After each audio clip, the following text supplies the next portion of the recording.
If you spend much time poking around YouTube, you're liable to run across videos on overlanding, either by people doing it or customizing vehicles for it. If you're unfamiliar with the term, it may seem like a trendy new thing, but it really isn't. However, even a casual glance will tell you that it involves camping with a vehicle. So why would an old retired guy with a narrow comfort zone want to get involved with it? And if you did, why would you want to spend a lot of money on it? Stick around and we'll see if there's an answer to those questions.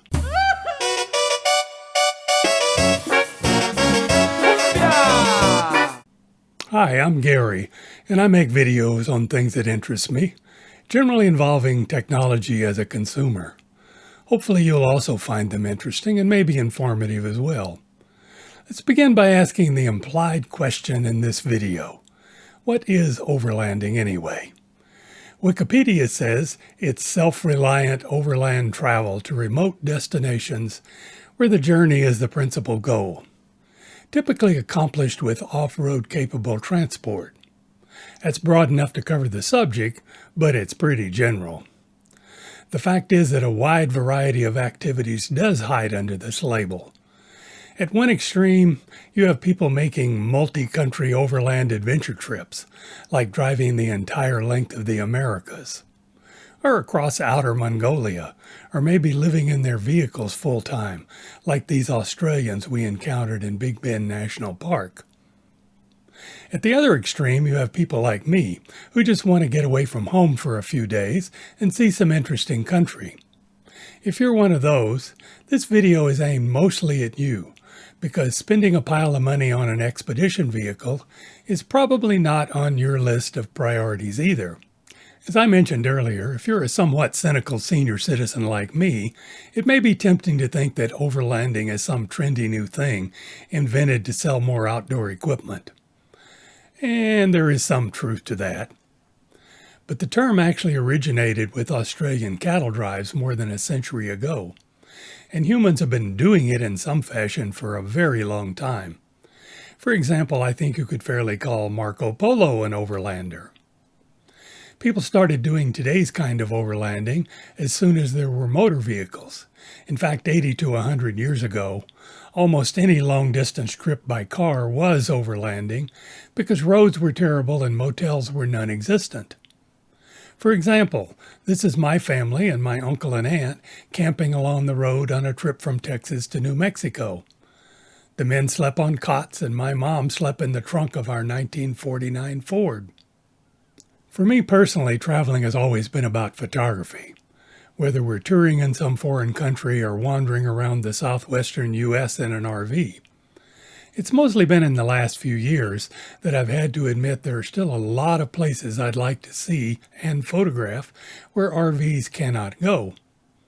I bought an old Jeep Wrangler that could definitely go most anywhere, and it got me to some interesting places, like the Falling Man petroglyph site in Nevada, or the Wire Pass Slot Canyon in Utah, or my favorite, Sunrise in Cathedral Valley in Capitol Reef National Park.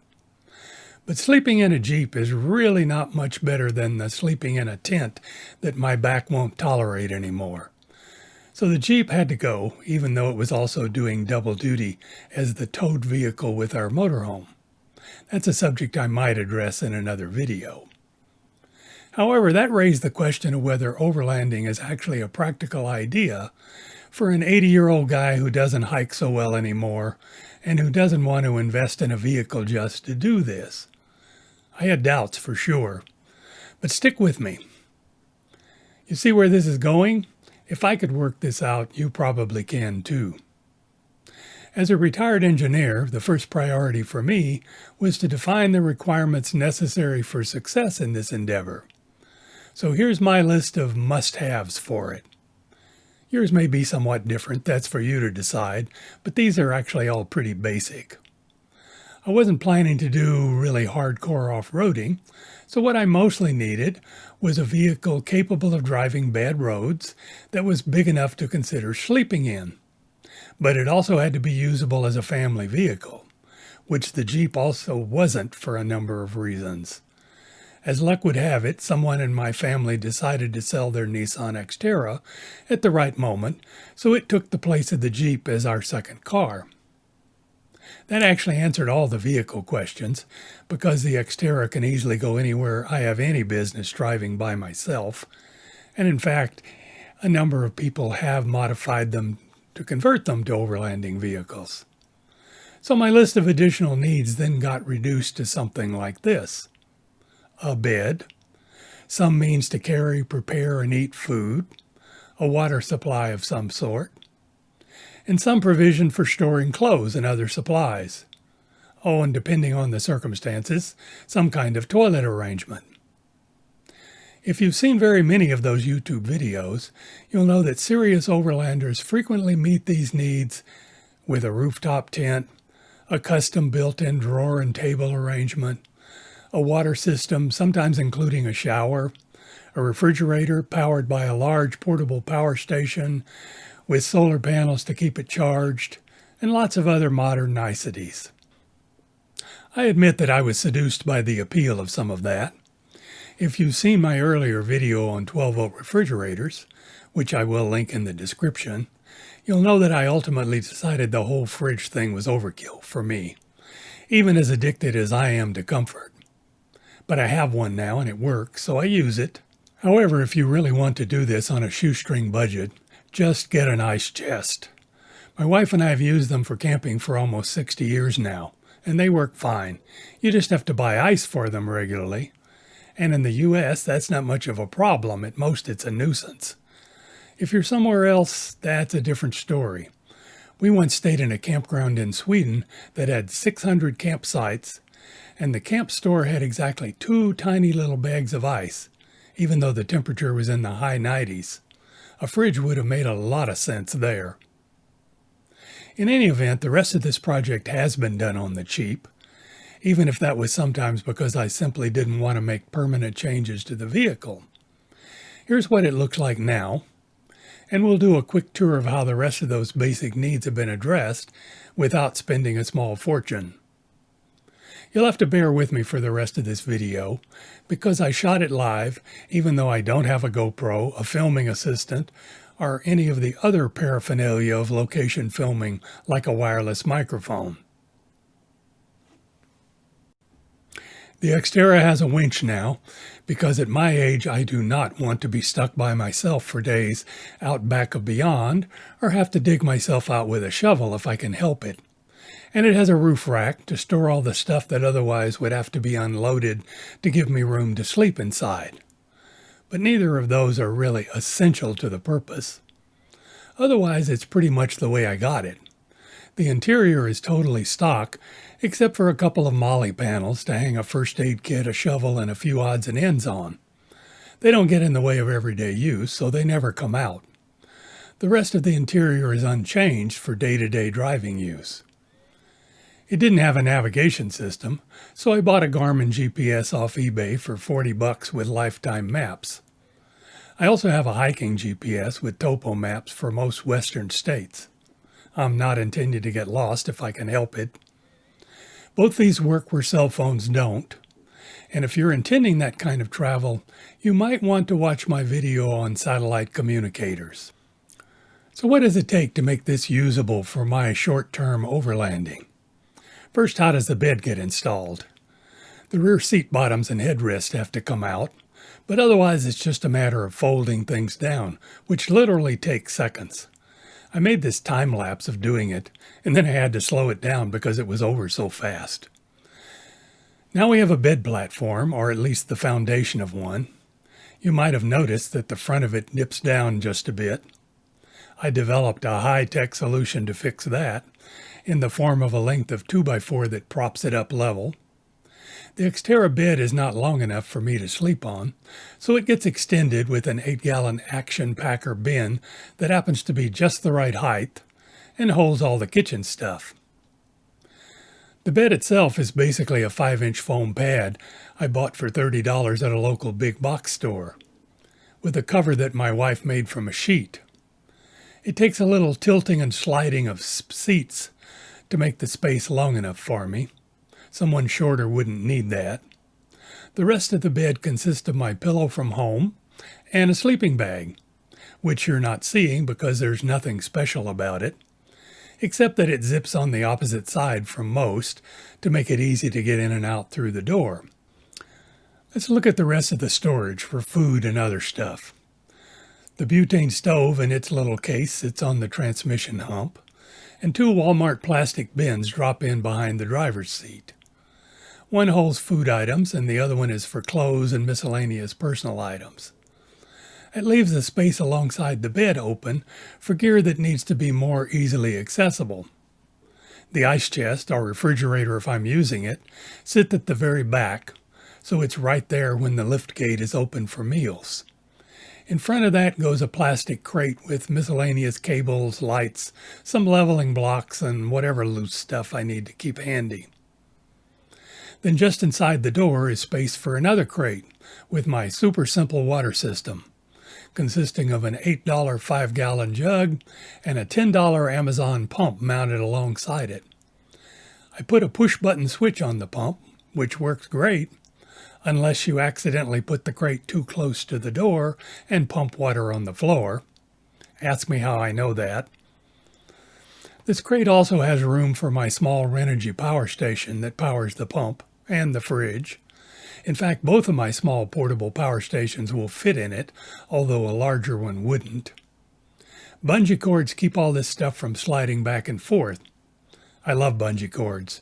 You can never have too many bungee cords. That completes the interior arrangement. Most of the time spent in getting it ready is actually used in carrying stuff up out of my basement. The actual installation takes longer to describe than to do. Now I'll give you a look at what goes in the roof rack, starting with these 2 storage bins. I'm not going to put them in the roof rack because I'm lazy and they're heavy and I have to use a ladder to get them up there.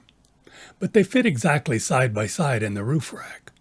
One of them holds recovery gear, and the other one has miscellaneous automotive stuff, like my air compressor, extra oil, and such like. The one drawback of this vehicle is that the tire jack is under the rear seats, which would be a bit inconvenient to get to. But everything else for the vehicle is pretty easily accessible. I tie the bins down with bungee cords, but what really holds them in place is my 50-watt Renogy solar panel mounted on a piece of plywood. This gets strapped to the roof rack, and the cable to charge my power station, even while driving, runs through the closest door. The roof rack also holds my folding table and chair, and a 5-gallon jerry can for spare gasoline when needed. Oh, and I almost forgot my portable toilet. The portable toilet doesn't look like much, but it uses ordinary kitchen trash bags and some kind of deodorant like cat litter. If I'm camped near people, I do have one of those little shower tents that I can put it inside. The jerry can actually sits horizontally in a locking mount in the rack. I've not needed it yet, but my plan, when I do need it, is to fill it in place and use a siphon pump to get the gas into the filler, which is right below it, so I don't have to lift a 40-pound can up and down from the rack. This collection of gear fits the size and profile of the roof rack near perfectly. There is one more thing that goes on the roof rack, using these brackets that I recently made from some metal bar stock and bolts from the hardware store. These are for my traction boards, which are the cheap $40 Chinese ones instead of the real and expensive Max Tracks. They mount like this, which keeps them accessible but out of the way. Just for the record, I'll demonstrate setting up my folding aluminum table, also from Amazon, which I really like. It's big enough for my limited cooking plans, which mostly involve pouring hot water in something. My folding chair looks a bit ridiculous, but it's actually easy to assemble and quite sturdy. It doesn't aggravate my bad back like a lot of outdoor chairs do. One more thing that might have occurred to you by now. If you've ever slept in a vehicle, you know moisture condensation is a problem, right? So how do you get some ventilation without letting the bugs in? Amazon sells these as car sunshades, but they're actually a stretchy mesh window screen that just fits over the door like a sock. Probably not terribly durable, but they're cheap and really easy to use. That pretty well covers it for my cheapskate overlanding vehicle. Other than the roof rack and the foray into the 12-volt fridge that I could have avoided, all the rest of this gear actually needed for on-the-road camping probably set me back maybe $600 or $700. That includes the stove and most of the cooking equipment, because the stuff I'd had for 50 years was pretty beat up at this point. I'll leave links to some of these things in the description in case anyone is interested. So what have I done with this marvel of economy? Not that much so far. I spent a night at a high mountain lake trying to learn how to do time-lapse photography of the Milky Way, with some limited success, but, it was kind of my first try. I camped close enough to another lake in Idaho to be able to hike there and back as a day hike. And recently I camped alongside Gray's River in Wyoming. But I haven't done any long multi-day driving trips since getting rid of the Jeep. Might be a subject for future videos. In any event, I hope you enjoyed this one. If you did, please consider leaving a like for it. It's one of the main ways YouTube decides what kind of viewers to recommend these videos to. And of course, you're welcome to subscribe to the channel and to leave comments, all the usual sort of YouTube things. Thank you for watching.